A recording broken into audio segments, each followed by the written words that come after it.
खुलुमबाय बेयो बड'लेण्ड इंखं टेलिभिजन दिनैनि रादाबखौ फरायदों आं प्राणेश्वर ब्रह्मआ। दिनैनि गाहाय रादाबाव दङ बिटिआरआव सरकार दानाया बिजेपिनि थांखि बुंदों हिमन्त बिश्व शर्मा। सनितपुर आरो बिश्वनाथ जिल्लाया BKWSआव हाबनाय नङा बुंदों बिश्वजित दैमारी। प्रमद बर'आ BPF दोलोखौ सोंखारिदों। आसामाव नखर राजखान्थि हान्जा जोनोम जागासिनो दं बुंदों अतुल बरा। तरुण गगैया देहा फाहामसालिनिफ्राय उदां जाबाय। गान्दा गंनि सोरां फालांगियाव लोब्बा थानाय सानै हाग्रा बिफाननि सोद्रोमाफोरखौ हमदों।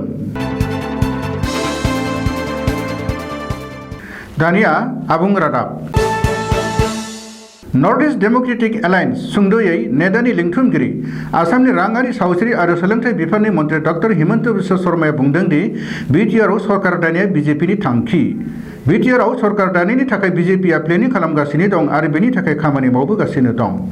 आसामनि गोहोगोरा मन्थ्रि डक्टर हिमन्त बिश्व शर्माया बुंबावदों दि बिटिआर गोबांथार खामानि मावनो दंबावो। बिटिआरआव बेफोर मावनो गोनां आरो आद्रा जानानै थानाय खामानिफोरखौ मावफुंनो थाखायनो मिरुआव आरो रायजोनि खुंथाय गोहोआव थानाय मोनसे हादोरारि राजखान्थि हान्जानि गोनांथि दं। बेनिखायनो क'क्राझाराव बिजेपिनि सरकार लाबोनो थाखाय जों थांखि लादों होननानैबो मन्थ्रि हिमन्त बिश्व शर्माया बुंदों। सनितपुर आरो बिश्वनाथ जिल्लाया बर' कछारी वेलफेयार अट'नमास काउन्सिल सुंद'यै BKWSआव हाबनाय नङा। सनितपुर आरो बिश्वनाथ जिल्लाया बिटिआरआवनो हाबगोन। राज्य सभानि MP बिश्वजित दैमारिया गावनि अफिसियेल फेसबुक पेजआव लिरनानै बे बाथ्राखौ मिथिहोदों। मख'नो गोनांदि दासान्दि BKWSखौ लानानै जोंनि गेजेरावनो गोनो गोथो जालायनाय आरो बेनि सायाव बायदिसिना दान्थे बिदान्थे जाबाय थानायखौ रोखा खालामनानै MP बिश्वजित दैमारिया लिरनाय बादिब्ला सनितपुर आरो बिश्वनाथ जिल्लानि बर'फोरा जेबो गोनो गोथो आरो जिंगासिनांगौ गैया। बर' कछारी वेलफेयार अट'नमास काउन्सिलाव सनितपुर आरो बिश्वनाथ जिल्लाखौ सोनाय जानाय नङा आरो बेखौ सोनांगौब्ला केबिनेट थिरांथा लानानैसो सोनो हागोन।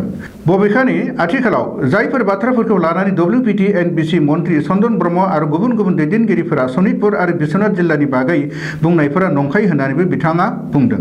थांनाय 7 अक्ट'बर खालि आसाम सरकारनि केबिनेटआव पास जानाय BKWSनि अर्डिनेन्स ड्राफ्टआव सनितपुर आरो बिश्वनाथ जिल्लाया BKWSआव हाबनायनि बागै मख'नाय गैया होननानैबो बिश्वजित दैमारिया बुंदों आरो BKWSआव दाफुंनायनि खामानियाव आसाम सरकार आरो UBPजों लोगोसे गावबो नांथाबनानै खामानि मावबोदों होननानैबो दैमारिया दाबि खालामदों।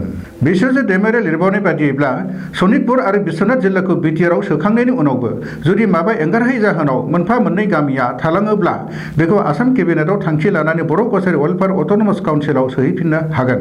बर' कछारी वेलफेयार अट'नमास काउन्सिलाव सनितपुर आरो बिश्वनाथ जिल्लाखौ सोनायनि गोहोआ दा सोरबा आफाद सोरबा मन्थ्रि एबा WPTNBC बिफानहा गैलिया होननानैबो बिश्वजित दैमारिया बुंदों। जुदि बेनि सायाव थांखि लानांगौब्ला आसाम सरकारनि केबिनेटआसो हासिगोन होननानैबो बिथाङा बुंदों। ओंखायनो सनितपुर आरो बिश्वनाथ जिल्लाया दा बड'लेण्डआव हाबग्रोनायनि सिगाङावनो बर' कछारी वेलफेयार अट'नमास काउन्सिलाव सोजानो हागौ होननायनि सायाव गिनांगौ गैया।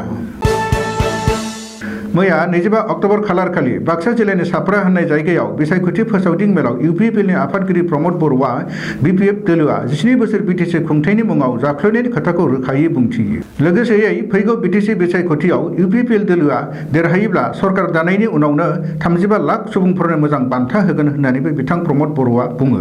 मख'नो गोनांदि PMOIनि बिथांखि आबादारि अंगनाबादि रान्दि पेन्सनफोरखौबो BPF दोलोआ जाख्ल'दोंमोन होननानैबो प्रमद बर'आ बुंदों।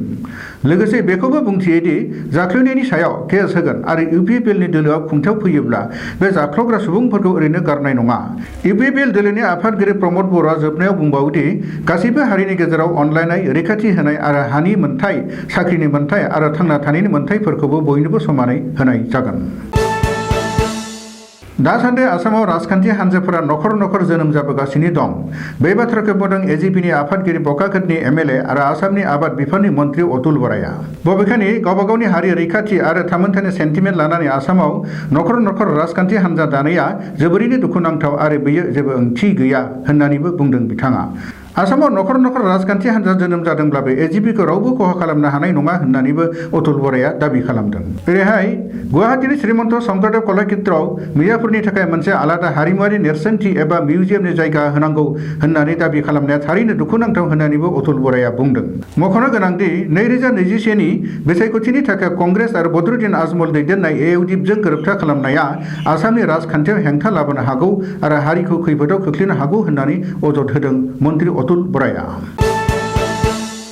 खमैबो दाननैनि उनाव न'आव थांनो मोनबाय आसामनि बारग' गिबि मन्त्रि तरुण गगैया। बारग' गिबि मन्त्रि तरुण गगैखौ दाननैनि उनाव रबिबारखालि गुवाहाटी मेडिकेल कलेज देहा फाहामसालिनिफ्राय डिसचार्ज खालामनाय जाबाय।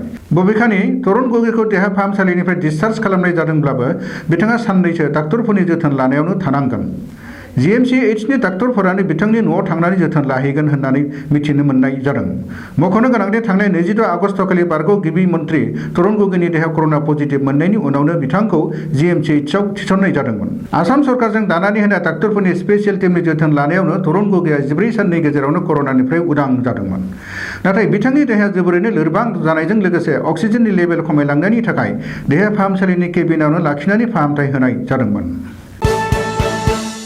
गान्दागंनि सुरां फालांगियाव लोब्बा थानाय आरोबाव सानै हाग्रा बिफाननि सोद्रोमाफोरखौ हमनाय जादों। बिसोर सानै सोद्रोमाखौ अरायथा नङै मैदेर माव धनमनि राभा आरो जामशेद आली होननानैबो मिथिनो मोननाय जादों।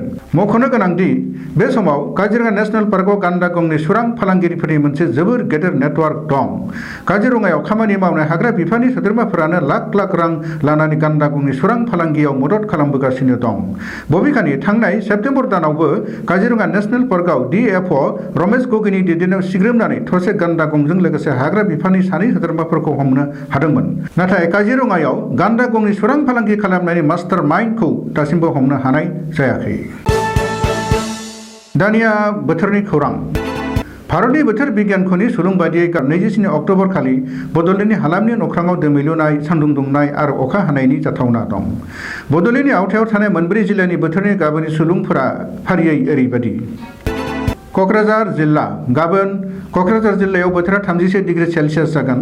फुंबिलिनि समाव अखा दोमैनाय, अखा हानाय आरो सान्दुं दुंनायनि जाथावना दं। सानजौफुनि समाव अखा दोमैनायजों लोगोसे अखा हानाय आरो सान्दुंबो दुंनो हागौ। थिग बेबादिनो हरनि समावबो अखा दोमैनायजों लोगोसे एसे बिबांनि अखा हानायनिबो जाथावना दं। चिरां जिल्ला गाबोन चिरां जिल्लायाव बोथोरा 31 डिग्री सेल्सियास जागोन। फुंबिलिनि समाव अखा दोमैनाय, अखा हानाय आरो सान्दुं दुंनायनिबो इसारा दं। सानजौफु समाव अखा दोमैनायजों लोगोसे अखा हानाय आरो सान्दुं दुंनो हागौ। थिग बेबायदिनो हरनि समावबो अखा दोमैनायजों लोगोसे एसे बिबांनि अखा हानायनिबो इसारा दं। बाक्सा जिल्ला गाबोन बाक्सा जिल्लायाव बोथोरा 31 डिग्री सेल्सियास जागोन। फुंबिलिनि समाव अखा दोमैनाय, अखा हानाय आरो सान्दुं दुंनायनि इसारा दं। सानजौफु समावबो अखा दोमैनाय, अखा हानाय आरो सान्दुं दुंनायनि इसारा दं। थिग बेबायदिनो हरनि समावबो अखा दोमैनाय आरो एसे बिबांनि अखा हानायनिबो जाथावना दं। उदालगुरि जिल्ला गाबोन उदालगुरि जिल्लायावबो बोथोरा 31 डिग्री सेल्सियास जागोन। फुंबिलिनि समाव अखा दोमैनाय, एसे बिबांनि अखा हानाय आरो सान्दुं दुंनायनिबो इसारा दं। सानजौफुनि समावबो अखा दोमैनाय, अखा हानाय आरो सान्दुंबो दुंनो हागौ। थिग बेबायदिनो हरनि समावबो अखा दोमैनायजों लोगोसे एसे बिबांनि अखाबो हानो हागौ। दिनैनि रादाब फरायनाया एसेनोसै। गोजोन्थों।